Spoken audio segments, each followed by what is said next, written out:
Petugas penyelenggara ibadah haji kembali meninjau langsung tenda-tenda jamaah. Kesiapan ini menjelang menuju puncak haji di Arafah dan Mina. Pengecekan kesiapan tenda di salah satu maktab di bawah Syarikah Duyuful Bait ternyata menarik perhatian. Peninjauan ini dipimpin Dirjen PHU Kemenag RI, Hilman Latif, Selasa 27 Mei 2025. Menariknya, desain tenda tahun ini bernuansa khas Indonesia. Tenda bernuansa Indonesia ini dibuat dari bambu, bahkan untuk bahannya didatangkan sendiri dari Indonesia. Ikoniknya yang bernuansa Indonesia ini ternyata berbuah dari tangan pengrajin asal Cianjur namanya Dedi Junaedi. Dia membuat saung dari bambu untuk menyegarkan para jamaah haji yang akan diperhadapkan dengan cuaca panas. Di bagian luar, tampak deretan kursi kayu dan bunga-bunga segar yang berjajar rapi di sepanjang koridor. Jalan setapak ditata menyerupai pekarangan kampung, lengkap dengan lantai kayu, atap bambu, pagar tradisional, dan lampu-lampu etnik yang menambah suasana hangat dan akrab. Pengerjaannya pun tidak main-main. Selama sekitar 1 minggu,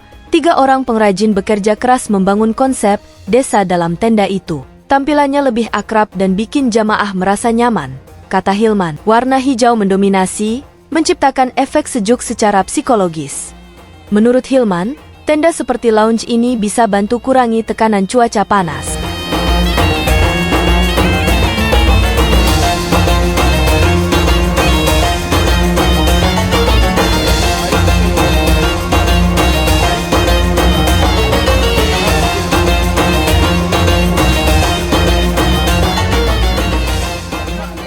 Download Tribun X sekarang, menghadirkan lokal menjadi Indonesia.